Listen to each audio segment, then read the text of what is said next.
Waalaikumsalam warahmatullahi wabarakatuh. Kita melanjutkan episode ke-6. Di sini saya menyebutkan jam karena tanggal itu sama dengan yang di episode 5. Mungkin para penonton bisa melihat ke episode 5 lagi. Mohon izin saya membacakan ini Sang Prabu. Iya, silakan.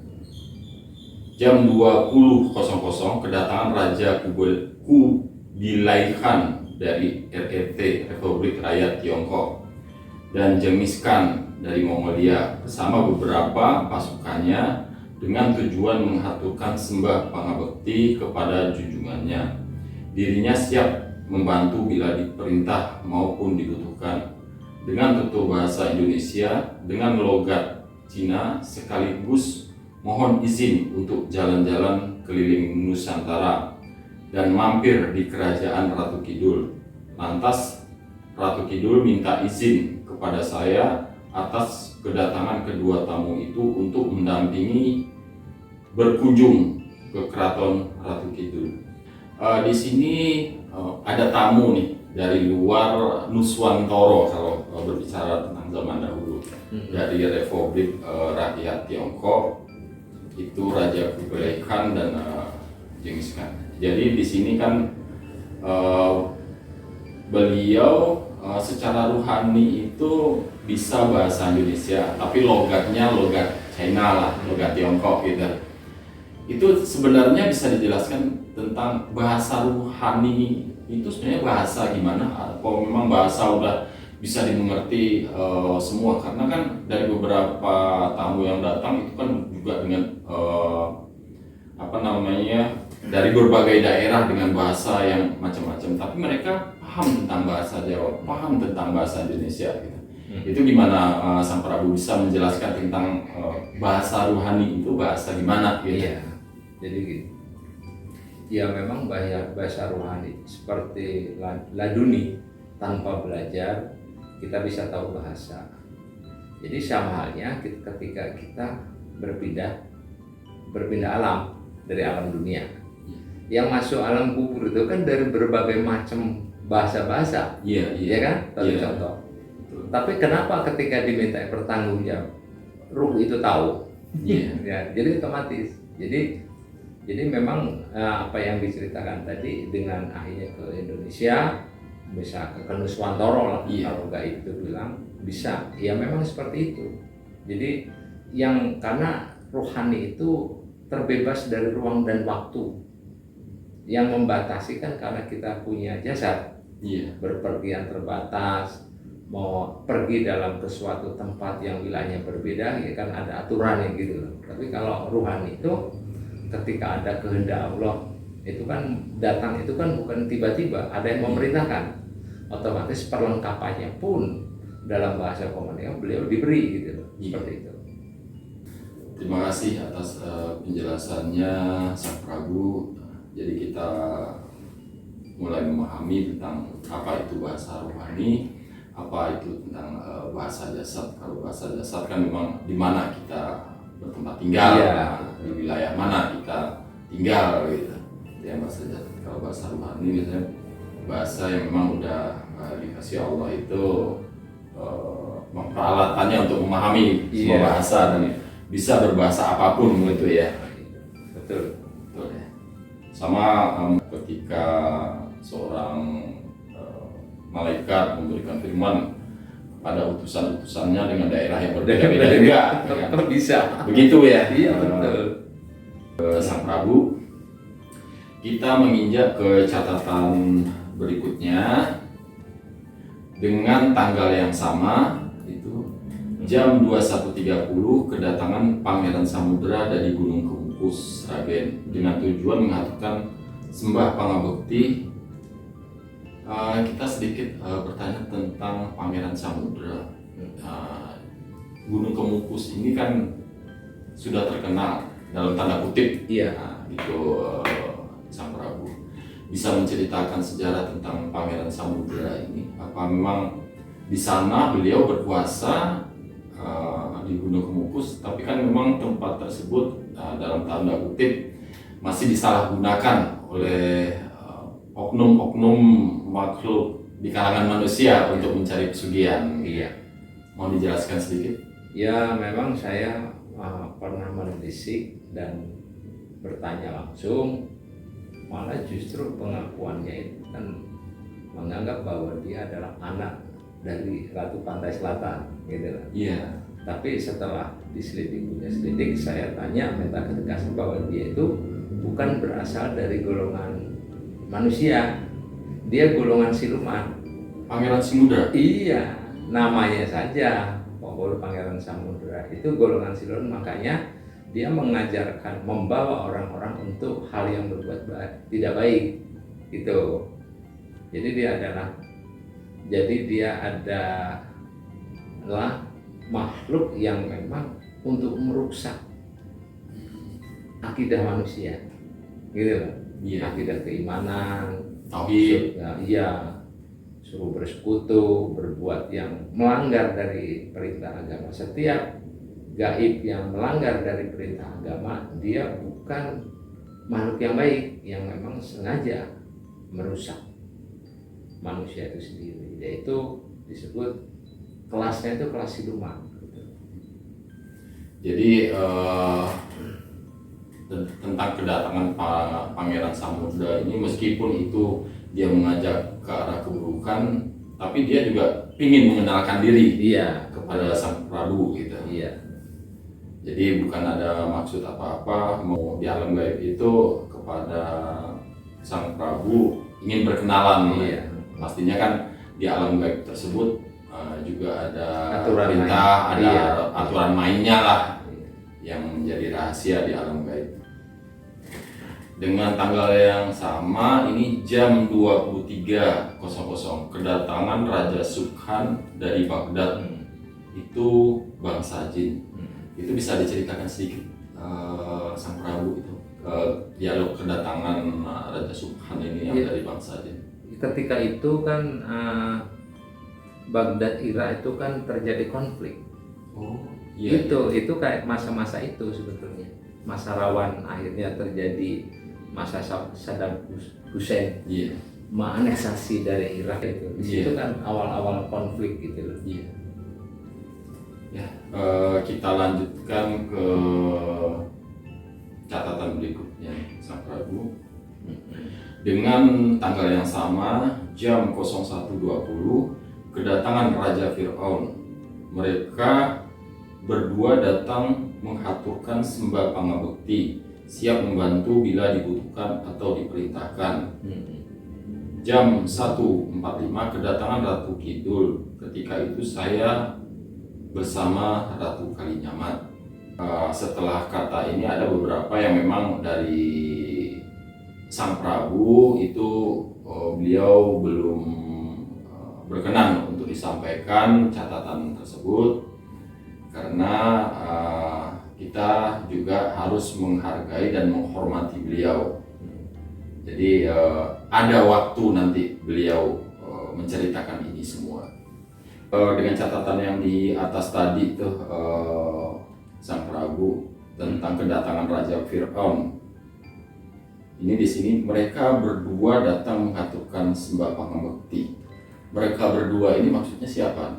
Mereka berdua itu pertama itu Subhan dulu. Oh, ya. Subhan dulu ya. Setelah itu baru Fir'aun gitu. Raja Subhan jam 23 ya. Sedangkan Fir'aun 01 lebih di 20 menit. Untuk Raja Fir'aun ini maksud Fir'aun yang di sini Fir'aun yang tatkala di zamannya Nabi Musa, Sang Prabu. Iya, itu betul itu.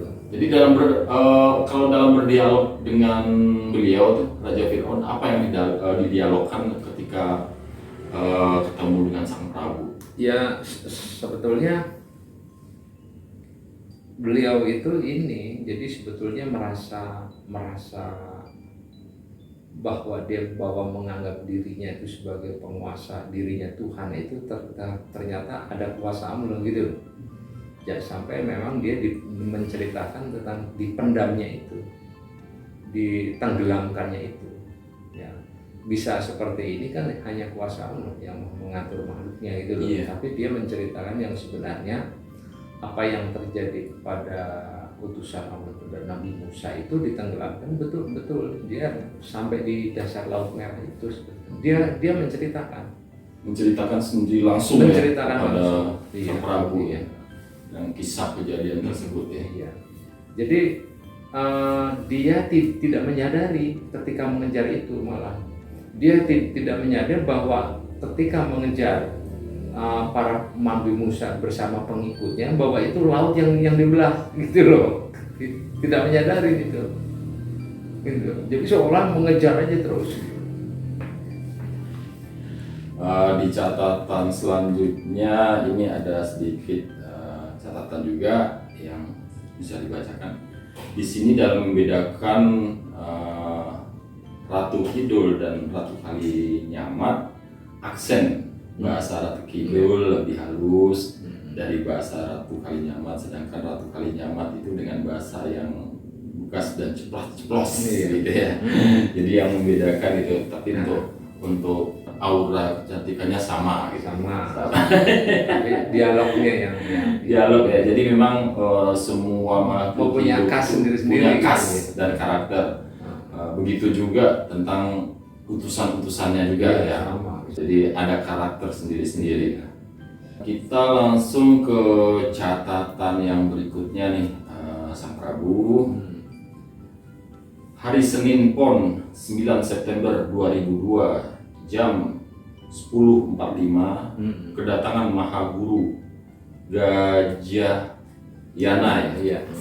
Mahaguru Gajah Yana dari India, Gujarat, kedatangan mendapatkan perintah Wisik untuk bertemu saya dan mengaturkan sembah pangabekti, siap membantu bila dibutuhkan. Kalau saya boleh bertanya, Sang Prabu untuk sejarah-sejarah Mahaguru Gajah Yana ini tahu nggak? Apa memang pertama kali ketemu beliau itu? Pertama kali. Saya pernah dengar tapi nggak pernah paham tentang sejarah beliau ini. Jadi kalau ini sebetulnya ya memang saya tidak tahu, tapi kalau beliau tuh kalau di dalam keyakinan dewa, sebetulnya dari golongan jin gitu. Dari golongan jin di tingkatan dewa. Jadi, Ini mungkin bisa dijelaskan sedikit di sini. Di golongan jin itu kan ada yang tingkatan dewa, ada itu maksudnya memang di tingkatan makom ya. makom ya sama halnya manusia lah. Manusia ya. Kita rakyat, kalau dewa itu kan penguasa. Iya. Dewa kelasnya gitu sama sebetulnya, tidak ada bedanya. Jadi memang yang diberi anugerah dari Allah, Iya. baik di kalangan bangsa jin ataupun di kalangan bangsa manusia ya sama ya. Jadi karena kita tidak bisa semua manusia itu melihat jin ya, kita sedikit tahu tentang rahasia-rahasia di alam jin gitu. Iya. Kita lanjut lagi nih untuk catatan berikutnya Sang Prabu. Hari Senin malam Selasa Wage 9 September 2002 kedatangan malaikat ... Dalam pesannya, jalankan sholat 5 waktu yang penuh. Meskipun sekarang ini dalam menjalankan sholat 5 waktu belum benar, ketika itu dapat dimaklumi. Setelah itu menjelaskan mengenai keberadaan Ratu Kidul. Janganlah ragu dan khawatir dalam kehidupan, istilahnya dalam anugerah yang diberikan oleh Allah. Ini ada beberapa memang yang harus di skip dan belum diperkenankan dibacakan oleh Sang Prabu. Ketika kedatangan malaikat ... saya bersama Ratu Kidul. Ratu Kidul melihat kedatangan malaikat, merasa takut, kemudian bersembunyi di belakang saya. Sedangkan sebelum dijelaskan malaikat ... hati saya masih ragu untuk mendapatkan anugerah. Dalam keraguan itu saya membaca 2 kalimat syahadat dan istighfar 3 kali. pokoknya dalam keraguan Sang Prabu itu selalu membaca 2 kalimat syahadat, istighfar untuk memastikan yang beliau terima anugerah itu benar-benar atas kehendak Allah. Itu intinya dari catatan itu seperti itu ya, Bapak Prabu ya. Mungkin sebelum kita lanjut, mungkin kita menanyakan kepada Sang Prabu ini sebagai ilmu buat kita nih. Bagaimana sebaiknya kita ketika kita mempelajari tentang ilmu-ilmu rohani agar kita dalam menggapai suatu keselamatan dunia dan akhirat itu tidak tergelincir, tidak tergelincir. Yang pasti kan di situ. Jadi kita harus ada ilmu juga nih untuk mempelajari hal-hal yang gaib. Mungkin ada pesan-pesan sedikit dari Sang Prabu kepada kita yang ingin mempelajari ilmu rohani atau ilmu kegaiban. Ya, kalau di dalam ajaran Muslim, ilmu kegaiban itu udah masuk kepada ranah tasawuf ya. Jadi rohani seseorang ingin berusaha membersihkan diri. Jadi membersihkan jiwa lah, membangun jiwa dan raga gitu, untuk mendapatkan keselamatan dan kebahagiaan yang abadi gitu. Jadi yang dibangun itu adalah rohaninya gitu. Kalau di dalam ajaran Muslim itu disebut tasawuf. Nah, tasawuf itu kan ada kelasnya, ada torekot, jalan hakikat sama ma'rifat gitu. Jadi memang istilahnya itu bahwa segala sesuatu itu tidaklah mudah, karena ketika udah masuk ke dalam ranah torekot itu kan akan masuk ke dalam istilahnya ilmu mukasyafah. Jadi yang berkaitan sama gaib. Sedangkan gaib itu kadang-kadang suka menipu. Karena kita sendiri, jangankan masalah gaib, manusia saja yang sama-sama kelihatannya bisa ditipu, apalagi gaib gitu loh. Tapi kalau untuk mencari kemuliaan itu yang berkaitan dengan rohani, maka kan indera keenam ya harus kita bangkitkan yang berkaitan sama ilmu gaib. Tapi itu hati-hati. Nah itulah, jadi banyak sebagian yang tergelincir itu karena itu, karena berusaha untuk diplesetkan.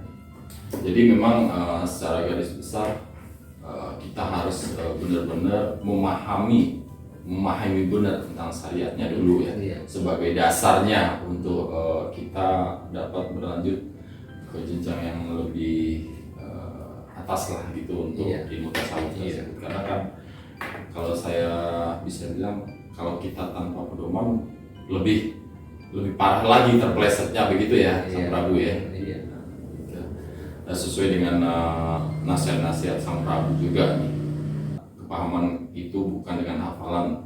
Kalau beliau bilang itu sering-seringlah merenung di kala malam, karena beliau ini selalu merenung setiap malam. Dari 2002, sebelum 2002 aja itu beliau setiap malam nggak pernah tidur, di bawah jam 12 nggak pernah ya. Sang Prabu ya, saya istilahnya sebagai saksi juga masalahnya. Di dalam syariat itu kan harus kita pelajari kan itu ilmu fikih, ilmu hadis itu udah ada ya. Terus lagi pula itu ilmu tafsir ya kan. Setelah itu isma dan qiyas. Nah kalau itu sudah mempelajari kan masuk kepada jenjang tasawuf itu gitu loh. Nah makanya kalau masuk ke tasawuf itu hati-hati begitu. Kalau kita memang tidak menemukan mursyid yang pas, kita bisa tergelincir. Karena jangannya kita gaib, jadi kadang-kadang kita bisa mengkultuskan suatu benda jimat yang menjadi suatu kesaktian, padahal mereka itu tidak bisa apa-apa, hanya misalkan manusia gitu loh. Kalau kita mampu bisa menghilangkan, bisa jadi empu, buat apa isi kayak itu? Tapi ada sebagian mengkultuskan, nanti mengkultus ketika kita disembah ada peralatan ini dan sebagainya. Karena di ajaran itu tidak ada seperti itu. Memang aturannya dalam ajaran itu tidak seperti itu gitu loh. Karena kita sebagai penganut ajaran Muslim ya kita sesuai perintah itu. Iya. Rasul itu yang aman. Jadi jangan ada bentar pengen masuk ke situ ranah itu, karena makanya akhirnya melencengnya itu bukan kita akan dimelencengkan. Masuklah ke dalam permainan-permainan yang hal tidak berguna, yang justru merugikan kita gitu. Begitu. Terima kasih Sang Prabu untuk penjelasannya. Jadi pada intinya ikutilah apa yang menjadi keyakinan dan ajaran yang sudah berpedoman kepada kitab-kitab dari utusan Allah pendahulu. Kalau Muslim ya ikutilah ajaran Muslim yang benar. Kalau Nasrani ikutilah ajaran Nasrani yang benar. Begitu pula agama-agama yang lain. Untuk episode 6 ini kita sudahi dulu. Nanti kita lanjut ke episode 7. Terima kasih Sang Prabu telah menjelaskan sedikit dan memberi nasihat-nasihat kepada kita semua. Wassalamualaikum warahmatullahi wabarakatuh.